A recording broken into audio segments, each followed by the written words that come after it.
अजमेर शरीफ में ख्वाजा की दरगाह पर जहां मुल्क के अकीदतमंदों का हुजूम है, तो वहीं गैर मुल्क के लोगों में ख्वाजा मोइनुद्दीन के अकीदे की कमी नहीं है। पाकिस्तान के साथ ही कई गैर मुल्की अकीदतमंद पहुंच रही है।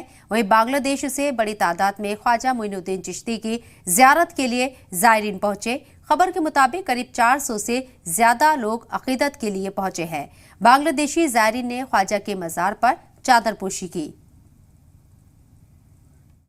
मेरा आना और 91 से लेके हम आ रहे हैं, लेकिन इसमें सैयद नदीम चिश्ती की तरफ 95 से शुरू हुआ। कोविड की वजह से 2 साल हम लोग सर मैं और हम बांग्लादेश से कोई आ नहीं पाया, लेकिन इस साल कोविड चला गया। इसके लिए हम लोग दुगना इधर आ गया, आदमी 400 का ऊपर इधर हम लोग हाजिर हो गया।